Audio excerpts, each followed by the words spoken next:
안녕하세요. 2020학년도 2학기 에이플 받는 선배가 들려주는 팟캐스트 애플 팟빵 강의를 맡은 김희준입니다. 애플 팟빵은 교수학습 지원센터의 프로그램 중 하나로 학업 우수생과 대외활동 우수생의 우수 사례를 재학생에게 소개함으로써 학습 역량 증진 기회 제공은 물론 학업 우수 학생의 전공 및 교양 과목 학습 방법과 나만의 학습 전략, 학과 적응 노하우, 대외활동 노하우, 대외활동 후기 등을 제공합니다. 강의 시작에 앞서 간략하게 저를 소개하고자 합니다. 제 이름은 김희준이고요. 학번은 17학번 헌내기입니다. 휴학 없이 스트레이트로 학교를 다녀서 현재 4학년 막학기 재학 중이에요. 막학기에 생각지도 못했던 기회를 통해 여러분께 제 이야기를 들려주게 되어서 기분이 복잡 미묘하면서도 좋네요. 저는 이중전공이나 융합전공, 복수전공 없이 융합경영학부 디지털경영 전공을 심화 전공하였습니다. 관심 분야는 학과 특성에 맞게 IT 분야와 디지털 마케팅, 데이터 분석이라고 할 수 있을 것 같아요. 학점은 다른 학업우수 강의자들 중에 가장 낮을 수도 있을 것 같네요. 7학기 기준 전체 평점 4.05점입니다. 우수 사례라고 하기에는 학점이 턱걸이로 4점을 넘지만 그래서 조금 더 여러분에게 친근하고 현실성 있게 도움이 될 만한 소소한 정보들을 알려드리려고 해요. 먼저 고려대학교 포털 사이트에 있는 제 누계 성적을 가져와 봤어요. 얼굴도 본 적 없는 사람들에게 제 성적을 보여드리기가 조금 부끄럽지만 2017년도부터 2020년도 직전 학기까지의 성적이에요. 이 성적표를 보시면 1학년 1, 2학기에는 좋은 성적이 나오는 듯 싶다가 2학년 때부터 3학년 1학기까지는 주춤하는 듯한 모습을 볼 수 있어요. 2학년 1학기, 2학년 2학기, 3학년 1학기까지 성적이 3.75와 4점 미만 사이에서 방황하고 있는 듯한 모습을 보이죠. 사실 제가 코로나만 아니었다면 조기 졸업을 계획하고 있었기 때문에 2학년 1학기에 3.75를 받고 가슴이 철렁했었어요. 조기 졸업 요건이 전 학기 3.75 이상이거든요. 이후 3학년 1학기, 4학년 1학기에는 4.44와 4.45, 벽돌까지는 아니지만 비교적 높은 성적을 받은 모습을 볼 수 있어요. 뒤늦게 졸업 전에 벽돌을 꼭 받아보고 싶었는데 4.5 받는 분들은 정말 존경스러운 것 같아요. 아무튼 2019년도 중순을 기점으로 제 학습법은 무엇이 달라졌을까요? 제가 집중한 것은 단 한 가지, 바로 오늘 강의 주제인 지독하게 필기하기입니다. 저는 복잡한 것을 싫어하고 다른 사람들처럼 예습, 복습을 철저히 하는 편도 아니기에 정석이라고 얘기하는 많은 학습법을 꾸준히 이행하기에는 힘들었어요. 복잡한 공부 방법들은 학업 능력을 향상시키기보다는 오히려 공부에 흥미가 떨어지는 편이었다고 하는 게 맞을 것 같아요. 그래서 저와의 약속으로 딱 하나, 강의 시간에 독하게 필기하기로 약속했어요. 성적을 조금 더 자세히 살펴볼게요. 지금부터 체크된 과목들은 빗불 이하인 과목들이에요. 2017년도에는 1학기에 빗불 과목이 3개, 2학기에는 비 과목이 1개였어요. 2018년도 1학기에는 교양에서 D를 받기도 했고요. 그해 2018년도 2학기에는 남들은 학점 따기 쉽다는 그 아카데믹 잉글리시에서 B를 받았고 전공 선택 과목 중 IT 기술을 공부하는 과목에서 B를 받았어요. 2019년도 1학기에는 아까 말했듯이 가장 낮은 학점을 받은 학기인데요. 전공 선택 10불과 전공 필수 B로 클라이막스를 찍었던 것 같아요. 저는 교양 D보다 전공 10불이 엄청난 충격이었어요. 그래서 이때 내가 이렇게 공부하면 진짜 큰일 나겠구나 라는 생각이 처음으로 들었어요. 2019년도 2학기부터 나만의 학습법으로 지독하게 필기하기를 시도해 보았고 그 결과 가장 높은 학점인 4.44를 받을 수 있었어요. 저는 영어에 자신이 없는 편이기 때문에 아카데믹 잉글리시를 A뿔과 A로 끌어올린 것이 매우 만족스러웠어요. 2020학년도 직전 학기에는 가장 어려워했던 분야의 전공 과목에서 A를 받을 수 있었고 나머지 과목들도 A뿔을 맞았네요. 이렇게 7학기 성적을 분석해 보니 아카데믹 잉글리시는 A, B에서 A뿔, A로 오른 걸 알 수 있었어요. 또한 IT 기반 구조라는 전공 과목이 B였던 것에 반해 비슷한 계열의 데이터베이스 설계는 A를 받았고 공급망 관리는 C뿔을 받았던 것에 반해 공급망 관리를 비롯하여 여러 전공 분야를 아우르는 연구를 진행했던 프로젝트 학기제는 A뿔을 받았어요. 마지막으로 19년도 이전에는 D부터 A뿔까지 다양한 학점을 받았던 교양은 19년도 이후에는 모두 A뿔을 받았네요. 그렇다면 지금부터 제 학습법인 지독하게 필기하기를 여러분께 알려드릴게요. 첫 번째로 전공 공부에 대해서 얘기해 보려고 해요. 저의 취약 과목은 IT 기술과 관련된 이론, 들어보셨을지는 모르겠지만 컴퓨터가 어떻게 서버에 접속해서 어떤 방식으로 다른 사람이 보고 있는 모니터의 정보를 전달하는지, 라우터나 랜이 뭔지 등을 배우는 과목들에 취약했어요. 그리고 요즘 핫한 트렌드인 코딩, 짜여진 코딩은 이해하는 건 쉬운 편이었지만 실제로 실습에서 적용하여 코드를 짜는 데에는 어려움을 많이 겪는 편이었어요. 그래서 저는 교수님이 수업 중에 말씀하시는 모든 것들을 수업 자료에 필기했어요. 노트 필기를 예쁘게 하는 친구들을 보면 정리한 내용을 바탕으로 필기하는 친구들이 많은데 저는 수업 시간에 그 자리에서 내용을 정리해서 쓰는 것이 수업을 따라가기 힘들다고 판단했어요. 그렇다고 수업이 끝난 후에 수업 내용을 복습하며 정리하는 노트 필기를 하는 것은 효율성이 떨어지는 것 같기도 하고 모든 수업을 한 학기에 4~5개씩 듣는데 필기를 매일매일 다시 하는 것이 저한테는 너무 벅차다고 생각이 들어 강의 시간에라도 빡 집중을 하자는 생각에 교수님의 모든 말씀을 필기하기 시작했어요. 저희 과는 수업 자료가 주로 PDF로 제공해 주시기 때문에 PDF를 PPT로 변환한 뒤 파워포인트에서 필기를 하고 시험 직전에는 다시 PDF로 변환하여 아이패드에 넣고 들고 다니며 공부했어요. 왼쪽 사진을 보면 보라색 필기와 남색 필기가 있는데요. 보라색은 수업 당시에 교수님 말씀을 적은 것이고 남색은 제가 다시 공부할 때 정리한 내용이나 추가적으로 알아두면 좋은 내용들을 적을 때 사용한 색상이에요. 색깔을 구분지어 두면 교수님이 직접적으로 어떤 얘기를 하셨는지 한눈에 파악이 가능해서 조금 더 공부하기 수월했어요. 그리고 A Simple Web Based System이라는 제목란을 보면 옆쪽에 별표 3개와 중요라고 써 있는데요. 이거는 수업을 들을 때 이 부분은 시험에 나올 정도로 비중이 있다 할 때 체크해 둔 거예요. 한 학기에 한 수업당 PPT가 몇백 장은 되기 때문에 이런 식으로 체크해 두면 나중에 시험 공부할 때 어느 부분을 더 비중을 두고 공부해야 할지 파악하기 쉬웠어요.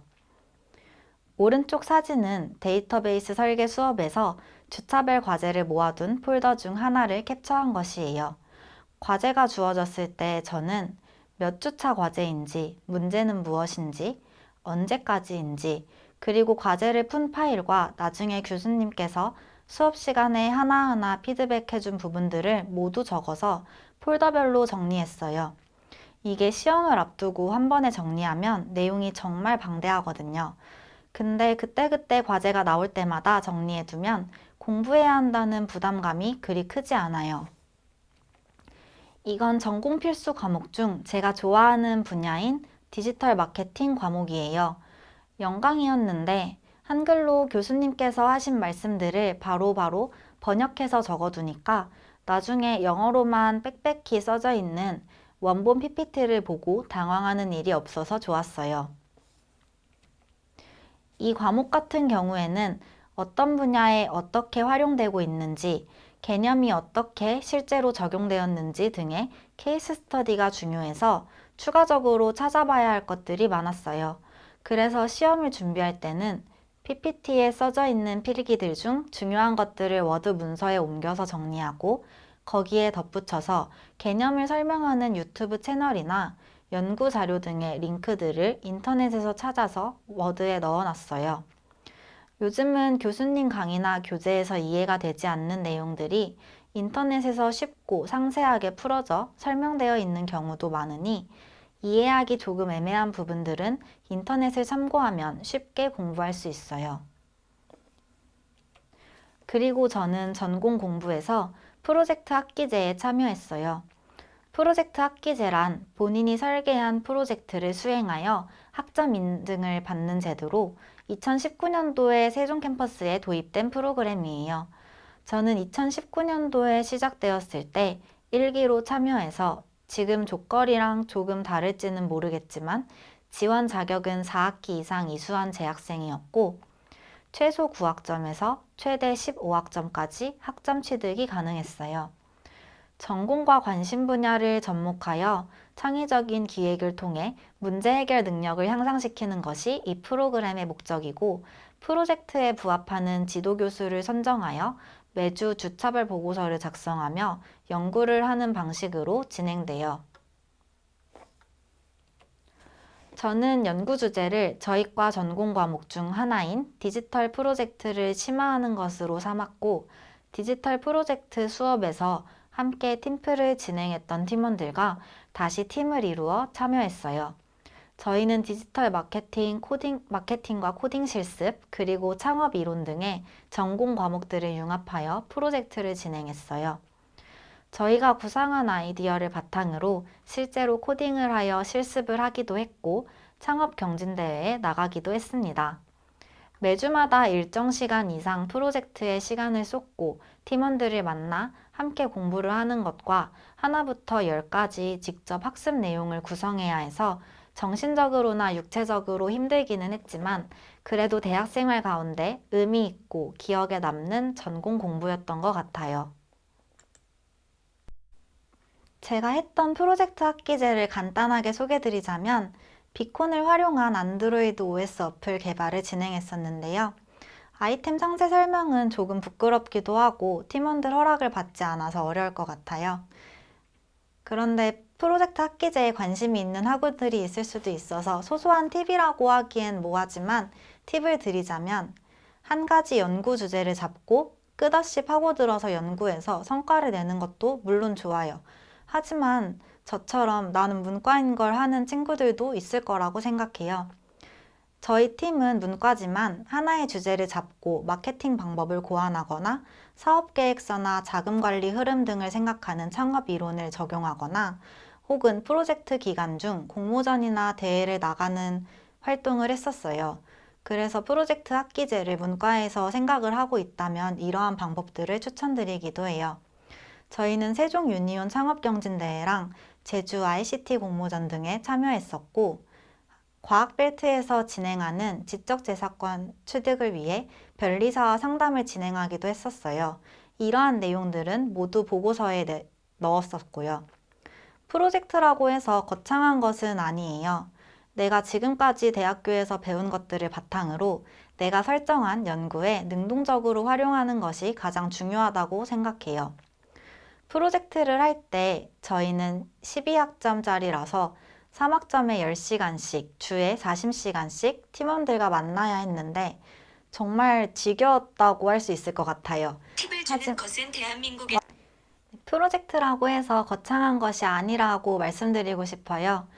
내가 지금까지 대학교에서 배운 것들을 바탕으로 내가 설정한 연구에서 어떻게 능동적으로 활용하는지를 보여주는 게 중요한 것 같습니다. 프로젝트를 할 때 저희는 12학점짜리라서 3학점에 10시간씩, 주에 40시간씩 팀원들과 만나야 했는데 정말 지겨웠던 것 같아요. 하지만 이것도 이 나름대로 추억이 된 것 같습니다. 본인이 전공 과목에서 진행하고 싶은 연구가 있다면 마음이 맞는 친구들과 함께 교수님을 컨택하여 참여해보는 것을 추천드려요. 프로젝트 학기제에 참여하면 장학금도 주고 연구 지원금이나 책도 제공되기도 하니까 많은 사람들이 프로젝트 학기제에 참여했으면 좋겠어요. 두 번째로 교양 공부에 대해서 얘기해 보려고 해요. 교양은 제가 받은 학점의 스펙트럼이 매우 다양했어요. 19년도 이전의 교양 과목에서 왜 이렇게 학점이 들쑥날쑥할까 그 이유를 생각해 봤는데 아마도 제가 흥미있고 관심 있었던 과목들에는 애정을 쏟아 수업을 듣고 공부하고 그렇지 않은 과목들은 그저 그렇게 수업에 잘 가지도 않고 열심히 공부하지 않았기 때문이에요. 그래서 교양 공부도 마찬가지로 지독하게 필기하기 학습법을 적용했어요. 오른쪽에 보이는 사진은 20년도 1학기에 수강했던 운동과 건강이라는 교양이에요. 전공과 마찬가지로 교수님의 모든 말씀을 보라색으로 필기하고 추가적인 내용이나 정리한 내용은 남색으로 필기했어요. 물론 간혹 가다가 교양 과목의 강의 자료에 필기할 수 없는 과목들도 존재해요. 전공 과목도 마찬가지고요. 다음은 제가 20년도 1학기에 들었던 전통미술과 이해라는 과목인데요. 다음 사진처럼 수업 내용은 너무 많은데 PPT나 PDF에 필기할 공간이 없는 경우가 이에 해당해요. 그럴 때는 워드 문서에 오늘이 몇 주차 수업인지, 그리고 주제는 무엇인지, 몇 페이지 PPT에 교수님께서 어떤 내용을 설명하셨는지 적었어요. 시험 기간에는 해당 워드 문서와 강의 자료를 함께 보며 공부를 했어요. 마지막으로는 영어 공부에 대해서 얘기해 보려고 해요. 영어는 모든 것에 기반이 되는 학문이라고 하죠. 저는 영어를 잘하는 편이 아니었어요. 말하기보다는 읽기나 쓰기가 편한 한국 학생들의 주입식 교육 특징을 모두 지닌 편이에요. 이전까지는 그런 학습 능력에 큰 불편함을 느끼지 못했는데 아카데믹 잉글리시를 수강하다 보니 제 영어 실력에 문제가 있다고 생각이 들었어요. 예를 들면 교수님께서 무슨 말씀을 하시는지는 다 이해가 되는데 막상 교수님께 대답을 하려면은 어떻게 얘기를 해야 될지 머리에서 정리가 안 되고 당연히 그러다 보니까 말문도 막히는 게 많았어요. 즉, 머리로는 생각이 되는데 말이 쉽게 떨어지지 않는 부분이 많았던 거예요. 그래서 1년 동안 혼자 전화 영어를 했어요. 2학년 여름에 뉴욕에서 한 달간 혼자 살기를 경험한 적이 있는데 외국인들과 얘기할 때 더욱 위축되는 제 모습이 창피했던 것 같아요. 전화 영어를 구글에 검색해 보면은 정말 많은 사이트가 나와서 어떤 곳을 이용할지 고민이 많으실 텐데요. 제가 직접 전화 영어를 사용하기 전에 가격적인 측면이나 학습 퀄리티 측면 등 기업마다 열심히 비교를 해봤었는데 사실 거기서 거기인 것 같아요. 굳이 어떤 점을 뽑자면은 미국인한테 전화 영어를 받을지 아니면 영국인한테 받을지 아니면 필리핀처럼 영어권 국가에 있는 원어민한테 받을지가 차이가 있었고 그 외에는 딱히 차이가 없었던 것 같아요. 그래서 어떤 회사를 이용할지 비교를 할 시간에 일단 시작해 보시라고 말씀을 드리고 싶어요. 선생님이 마음에 들지 않으면은 제가 그리고 원하는 국가에 있는 선생님으로 바꿀 수 있거든요.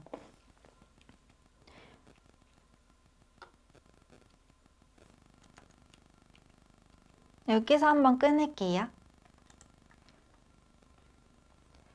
그리고 저는 넷플릭스를 많이 봤어요. 각 잡고 공부하는 것을 싫어하는 스타일이기 때문에 좋아하는 것을 통해 영어를 배우고 싶었어요. 넷플릭스가 아니어도 대부분의 스트리밍 서비스에서는 자막을 2개로 볼 수 있다고 해요. 영어 자막을 위에 한국어 자막을 밑에 두고 미드를 즐겨봤어요. 밑에 랭귀지 러닝 윗 넷플릭스는 대사별로 자막을 제공하여 넷플릭스를 보면서 원하는 대사를 누르면 해당 장면으로 이동을 해서 원하는 문장을 반복해서 듣기 좋았어요. 넷플릭스나 미드는 시간이 너무 많이 들 것 같다는 분들께는 짧은 영어 mp3나 테드 시리즈를 추천해요. 근데 저는 미드가 재밌긴 하더라고요. 넷플릭스 얘기가 나와서 그런데 제가 재밌게 봤던 드라마를 추천드리자면 굿플레이스랑 캐치, 영거를 추천드려요. 굿플레이스는 사실은 지옥이지만 천국인 줄 알았던 사람들이 천국에 가기 위해 노력하는 내용이고 캐치는 미국 로펌 이야기라서 조금 어려운 단어들이 많이 나오기는 하지만 미국에서 실생활에서 많이 사용되는 단어들이 주를 이루기도 해서 추천드리고 영거는 40대 엄마가 20대 딸인 척 인턴으로 회사를 들어가서 생기는 주변 일들의 이야기입니다. 이렇게 들으면 유치하지만 영어 공부를 할 때는 심오한 빅뱅 이론이나 과학적인 것보다는 일상적이고 쉬운 단어들이 나오는 미드를 추천합니다. 끝으로 공부와 관련하여 제가 경험하고 느낀 꿀팁 몇 가지를 소개해 드릴게요. 첫 번째, 자료를 문서화하자입니다. 몇 년도 몇 학기 어떤 수업의 어떤 교수님 강의인지 폴더를 만들고 그 폴더 안에 과제, 시험, 참고 자료, 필기 등 세분화하는 것이 필요해요. 이거는 대외 활동이나 다른 활동 공모전에서도 마찬가지인데요. 공모전 이름별로 몇 주차 활동인지 나눠놓고 정리를 하면은 나중에 도움이 많이 될 수 있어요. 저도 저희 과 선배가 하는 모습을 보고 적용해 본 팁인데요. 정말 좋다고 생각해요. 나중에 내가 필요할 때 내가 직접 문서화한 자료는 많은 도움을 줄 수 있기 때문이에요. 두 번째, 드롭박스나 구글 드라이브를 활용하자입니다. 학교를 다니면 koreaac.kr로 끝나는 이메일 계정을 제공받잖아요. 드롭박스나 구글 드라이브에서 해당 계정으로 회원가입을 하면 일반 회원일 때보다 무료로 제공해주는 용량이 훨씬 더 커요.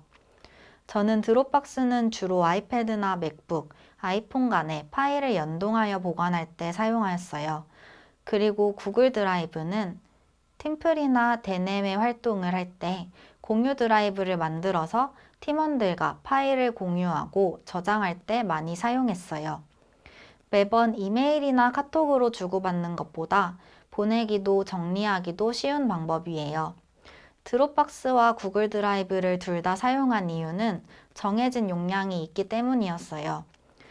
정해진 용량 제한이 있기 때문에 한 학기가 끝나면 드라이브를 백업하여 외장 하드에 보관하는 것도 추천드려요. 세 번째는 시각을 넓히자입니다. 저는 20대 초반에 공부를 그렇게 좋아하는 학생은 아니었어요. 일단 남들이 대학을 가니까 나도 대학에 왔고 어떤 공부를 하고 앞으로 무슨 일을 해야겠다가 명확한 사람들이 부러운 사람 중 하나였어요. 그래서 더 많은 활동에 참여했던 것 같아요. 봉사활동부터 시작해서 교내 마케팅 동아리나 패션 동아리, 교내 활동, CTL 서포터즈나 창업 서포터즈, 그리고 대외 활동, 창업, 여행, 페스티벌 등 누구보다 열심히 즐겼어요. 그 과정에서 많은 사람들을 만났고 열심히 자신만의 목표를 갖고 공부하고 도전하는 사람들을 보며 스스로에게 동기부여가 되었던 것 같아요. 제가 드리고 싶은 말은 나의 세상은 내가 얼마만큼 보려고 노력하는지에 따라 넓어질 수 있다는 거예요. 여러분들이 많은 것을 보고 배우고 느끼고 내가 하는 모든 것들을 즐기고 사랑하면서 자기가 원하는 것을 찾고 공부하며 후회 없이 대학 생활을 하길 바랍니다. 그리고 여기에 덧붙여서 제가 말씀드린 것처럼 지독하게 필기해서 자기만의 자료를 문서화하는 것이 가장 중요하다고 생각합니다. 지금까지 애플 팟빵 강의자 김희준이었습니다. 감사합니다.